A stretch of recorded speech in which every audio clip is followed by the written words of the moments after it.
నమస్తే. MP news మన ప్రజల న్యూస్కు స్వాగతం. ఈరోజు పేపర్లోని న్యూస్ చూద్దాం.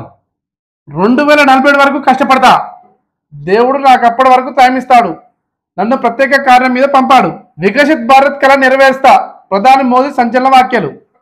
మరో 2 దశాబ్దాలు క్రియాశీల రాజకీయాల్లో ప్రజలకు ప్రధాన సంకేతం. నిన్న లోక్సభ ఎన్నికల ప్రచారంలో, ఇంకా లోక్సభ ఎన్నికల సైడ్ యూపీ సైడ్ ఇంకా 6వ విడత 7వ విడత ఎన్నికలని, దాంట్లో ప్రచారంలో భాగంగా అక్కడ పోయిన మోదీ ప్రచార సభలో మాట్లాడే మాట ఏంటంటే, ఇంకా 2 దశాబ్దాలు, ఇంకా 20 సంవత్సరాలు నేను రాజకీయాల్లోనే ఉంటా, 2047 వరకు దేవుడు నాకు టైం ఇస్తాడు అని చెప్పిన వార్త మనం చూస్తున్నాం. ఒక్క ప్రధానమంత్రి 20 సంవత్సరాలు 30 సంవత్సరాలు చేస్తే ఈ రాజకీయ ప్రభుత్వం ఇది కాదు కదా. ప్రజాస్వామ్య దేశం ఇది. ప్రజాస్వామ్యంలో ప్రతి 5 సంవత్సరాలకు ఎవరు మంచి చేసి ఎవరు మంచి చేయలేని చూసి జనాలు ఓట్లేస్తారు. మంచి చేస్తానో 2060 వరకు కూడా ఉంచుతారు. మంచి చేయకపోతే వచ్చే సంవత్సరం ఈసారి తీయచ్చు. 2040 వరకు నేనే అని చెప్పేసి అంటే, మరి 2040 వరకు నేను అన్నప్పుడు ఈ ఓట్లు ఎందుకు, ఈ కథ ఎందుకు? 2047 వరకు ప్రధాని మోడీ అన్నప్పుడు ఓట్లు వేయడం వేస్ట్ కదా. మరిగా ఇప్పుడు 2047 అన్నప్పుడు నేను ఏం చేసినా, ఇది చేసినా, అది చేసినా అని చెప్పి జనాలు చెప్పాలి. అది చెప్పకుండా 2040 నేనే అంటే ఇట్లా. మనం చూసుకుందాం ఈ 5 సంవత్సరాల్లో. అంతకుముందు బ్యాంకులలో నిలబెట్టిండు, నల్లధనం తెస్తాడు, పేదలకు 15 లక్షల అకౌంట్లు ఎత్తాడు, అవి ఏవి జరగలేదు. చెప్పాను జూట మన సరే చూద్దామని చెప్పేసి మళ్ళీసారి ఛాన్స్ ఇచ్చేళ్ళు. డబ్బులు మార్పిడి చేస్తున్నప్పుడు ఏం చెప్పిండంటే, డబ్బులు మార్పిడి చేస్తున్నప్పుడు పేదోళ్ళు ఎంతో కష్టపడి లైన్లో నిలబడి వాళ్ళ డబ్బులు వాళ్ళు తెచ్చుకున్నారు. డబ్బులు మార్పిడి కూడా వాళ్ళ దగ్గర ఉన్న పాత 500 తీసుకుపోయి బ్యాంకులో వేసి కొత్త తీసుకొని వచ్చి అప్పుడు ఒక నెల రోజులు అదో కార్యక్రమం జరిగింది. దానివల్ల మన ప్రధాని మోడీ దేశానికి పెద్ద అధ్యత్రాడని చెప్పేసి అనుకుంటే నల్లధనం బయటికి రాలేదు, అకౌంట్లో డబ్బులు కూడా రాలేదు. మరి ఎడిపోయింది ఆ కథ. ఇన్ని అబద్ధాలు మాట్లాడి ఇన్ని కథ చేసి మరి ఏమైనా జరిగిందా పని? జరగలే కదా. మరి అంత అబద్ధం ముచ్చట అన్నట్టే కదా. మరి అబద్ధం ముచ్చట మాట్లాడకుండా 2047 కనుక ఎట్లుంటారు మరి?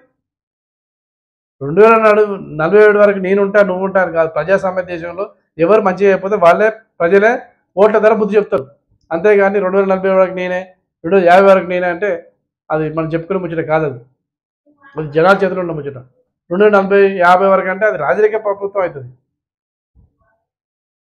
నిన్న లోక్సభ ఎన్నికల ప్రచారంలో ప్రధాని మోడీ మాట్లాడిన మాటలు ఈ విధంగా ఉన్నాయి. పనే ధ్యానం, బుద్ధిని బోన్లే స్ఫూర్తి, వాటిని అనుసరిస్తున్నా సీఎం రేవంత్ రెడ్డి అంటాడు. బుద్ధ పౌర్ణమి వేడుకల్లో సీఎం రేవంత్ రెడ్డి పాల్గొన్నాడు. అక్కడ పాల్గొని ఏం చెప్తాడు? బుద్ధుని బోధనలే, బుద్ధిని యొక్క ఆచరణ నేను చేస్తున్నా అని చెప్తుండు. ఇంకా సికింద్రాబాద్లోని మహేంద్ర హిల్స్లో బుద్ధ విహార్, మహాబోధి బుద్ధ విహార్లో నిన్న సీఎం రేవంత్ రెడ్డి బుద్ధ పౌర్ణమి వేడుకల్లో పాల్గొని ఈ మాటలు చెప్తున్న మాటలు మనం వినొచ్చు. గౌతమ బుద్ధుని ధ్యానమే, గౌతమ బుద్ధుని అదే శాంతికి నెలకొల్పుతుంది కాబట్టి అతని ఆచరణలే నేను నెరవేరుస్తుందని చెప్పిన వార్త మనం చూడవచ్చు. బిల్లులు అన్నీ పెండింగ్, గత ప్రభుత్వం నుంచి క్లియర్ కానీ బకాయిలు. గత ప్రభుత్వం చేసిన తప్పులకు ఇంతవరకు కూడా బిల్లులు క్లియర్ కాలేదట. ఇంకా అప్పులలో ఉందట అన్ని సంస్థ, ఇంకా క్లియర్ కాలేదట. ఖజానా మొత్తం ఖాళీ అయిపోయిందట. స్టూడెంట్ యొక్క స్కాలర్షిప్లు కానీ, గవర్నమెంట్ నుంచి అందేది ఏవైనా దవాఖానలో మందులు కానీ, గవర్నమెంట్ నుంచి వచ్చే ఏ ఫండ్ అయినా కూడా పాత బకాయిలు మొత్తం ఆగిపోయిన వార్త మనం చూడవచ్చు.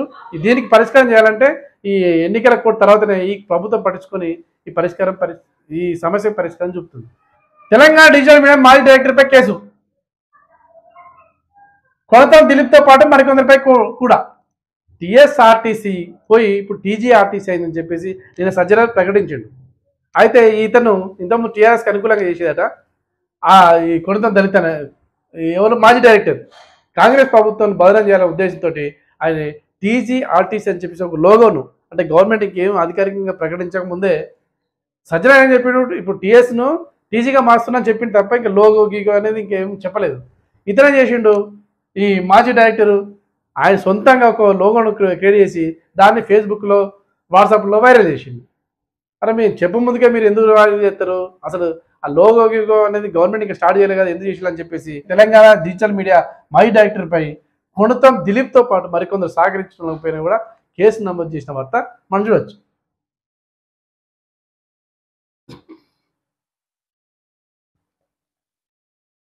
వనపర్తి జిల్లాలో బీఆర్ఎస్ నేత హత్య. వనపర్తి జిల్లాలో బీఆర్ఎస్ నేత 40 సంవత్సరాలు ఉన్న బీఆర్ఎస్ నేత ఆయన కళ్ళం దగ్గర అంటే ఆయనకు దీన్ని బట్టి చూస్తే ఆయనకు ఒక పొలం ఉన్నట్టుంది. పొలం దగ్గర పొలం అయిపోయిన తర్వాత వరి కోసి కుప్పబెట్టి ఒడ్లు వచ్చే టైంకు కళ్ళం కాడ పండాల్సి ఉంటుంది. ఒకటే రోజులో కంప్లీట్ కాదు కాబట్టి ఆడ పడుకునే అలవాటు పల్లెలలో ఎక్కడైనా ఉంటుంది. ఆడ పడుకున్న టీఆర్ఎస్ నేతను ఎవరో గుర్తు తెలియని దుండగులు హత్య చేసిన వార్త మనం చూడవచ్చు.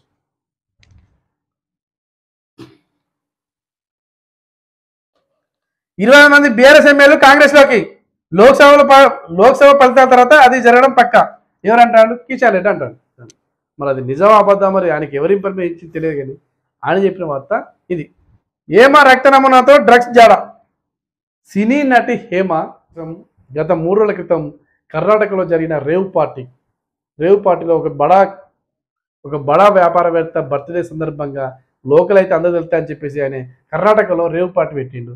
సినీ నటులను, సినీ హీరోయిన్లను, టీవీ యాంకర్లను, టీవీ నటీనటులను చాలామంది ఒక 100 మంది దాకా పిలిస్తే అక్కడ పోయి పెద్ద పార్టీ ఘనంగా జరిగి పెద్దగా సక్సెస్ అయింది. కానీ ఆ విషయం ఆడ డ్రగ్స్ ఇవన్నీ మాఫియా జరిగిందట.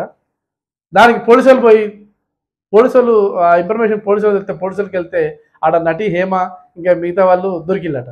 పోలీసులు చెప్పిన వార్త ఏముంది? హేమ బ్లడ్లో కూడా ఈ డ్రగ్స్ ఆనవాళ్ళు ఉన్నాయని చెప్పేసి పోలీసులు చెప్పిన వార్త మనం చూడొచ్చు. దీన్ని బట్టి హేమ చెప్పింది అబద్ధం అని తేలిపోయింది. హేమ ఆల్రెడీ దీన్ని బట్టి కర్ణాటక రేవు పార్టీకి వెళ్ళింది, కానీ వెళ్ళలేని మనకు అబద్ధం చెప్పింది.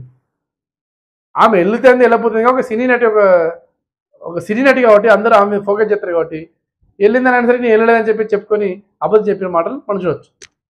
ఛత్తీస్గఢ్లో భారీ ఎన్కౌంటర్, 7 మావోయిస్టుల మృతి. మేడిగడ్డ కింద అగాధం, 12,000 నుంచి 15,000 క్యూబిక్ మీటర్ల ఖాళీ. మేడిగడ్డ బ్యారే కింద పెద్ద అగాధం ఉందట. దాన్ని పూడ్చే పనిలో అక్కడ టీం ఉందని చెప్పిన వార్త మనం చూడొచ్చు. పారిశుద్ధ్య కార్మికురాలతో అసభ్య చేష్టలు. జిహెచ్ఎంసీ పారిశుద్ధ్య కార్మికులలో లేడీస్ ఉంటారు, బాయ్స్ ఉంటారు. కానీ లేడీస్ల పట్ల ఇద్దరు ఆడవాళ్ళ పట్ల అక్కడ జిహెచ్ఎంసీ శానిటరీ ఫీల్డ్ అసిస్టెంట్లు ఇద్దరు వీడియో తీసి అసభ్యకరంగా ఆ లేడీస్ వల్ల ప్రవర్తించడం, వాళ్ళని ఇబ్బంది పెట్టడం జరుగుతుందట. ఇది గమనించిన జిహెచ్ఎంసీ కమిషనర్ వీళ్ళ మీద సీరియస్ అయ్యి వీళ్ళను సస్పెండ్ చేయన వార్త మనం చూడవచ్చు. వరంగల్ కలెక్టరేట్ పెడితే నకిలీ ఫేస్బుక్ ఖాతా. ఈ మధ్యలో ఫేస్బుక్లో చాలామంది పర్సనల్ అయినా కూడా ఏవైనా కూడా ఫేస్బుక్లు హ్యాక్ అవుతున్నాయి. ఫేస్బుక్లో హ్యాక్ అవ్వడం వల్ల ఏమవుతుందంటే ఫ్రెండ్స్కి తెలుస్తారు. హ్యాక్ అయిన సంగతి ఫ్రెండ్స్కి తెలియక ఏం చేస్తారు? ఫ్రెండ్స్ ఏం చేస్తారు? అవతల ఫ్రెండ్స్కు అరే నేను హాస్పిటల్ ఉన్నారా భయ్, నాకు కొన్ని డబ్బులు పంపరా, ఒక 1000 2,000 అని చెప్పేసి అంటే వాళ్ళు ఇవన్నీ ఆలోచించరు. ప్రమాదం అని చెప్పేసి వాళ్ళు 2,000 కొడతారు. పెట్టినా కానీ 2,000 వచ్చారని తర్వాత గంటకో 2 గంటలకు ఫోన్ చేస్తారు. నేను ఎప్పుడు చెప్పిన రాబోయే అంటే నువ్వు ఫేస్బుక్లో చెప్పినావు అంటే అది నేను కాదు బాబు అని తెలుస్తుంది. తర్వాత చూసుకుంటే ఏమవుతుంది? ఫేస్బుక్ హ్యాక్ అయిందని తెలుస్తుంది. అదేవిధంగా ఈ వరంగల్ కలెక్టర్ పేరుతో నకిలీ ఫేస్బుక్ ఖాతా ఓపెన్ అయిందట. ఖాతా ఓపెన్ అయ్యి మాకు డబ్బులు అర్జెంట్గా అవసరం ఉన్నాయి, మీరు డబ్బులు పంపాలని చెప్తే చాలామంది అఫీషియల్ ఖాతా కాబట్టి కలెక్టరే చెప్తుందని చెప్పేసి ఎంతమంత కొడతారు. తర్వాత ఈ విషయం కలెక్టర్ వెళ్తే అసలు నేను ఖాతాలు ఎవరు పంపాలనే కదా ఎట్లా జరిగిందని చెప్పేసి అధికారులను కోరితే వాళ్ళు ఎంక్వైరీ చేస్తే ఏముంది ఆ నెంబర్ శ్రీలంక నుంచి వచ్చిందట. శ్రీలంక నుంచి మెసేజ్ పెట్టిన వార్త చూడొచ్చు. సైబర్ నేరగాళ్ళు ఎక్కడో ఉంటారు, వాళ్ళ పని వాళ్ళు చేస్తారు. మన ఫేస్బుక్ అయినా ఏదైనా లాక్ చేసుకోవాలి. ఎవరైనా కూడా లాక్ చేసుకోకపోతే ఏమవుతుంది? వాళ్ళు ఫేస్బుక్లోకి ఎంటర్ అయ్యి మన లెక్కనే వాళ్ళు హ్యాక్ చేసి మనమే పంపించినట్టుగా జనాలు పంపడం వల్ల చాలామంది మోసపోతున్నారు. అదేవిధంగా వరంగల్ కలెక్టర్ పేరు మీద కూడా ఒక fake account, Facebook fake account Sri Lanka నుంచి పంపినట్టుగా, శ్రీలంక ఫోన్ నెంబర్ నుంచి పంపినట్టుగా గుర్తించారు అధికారులు.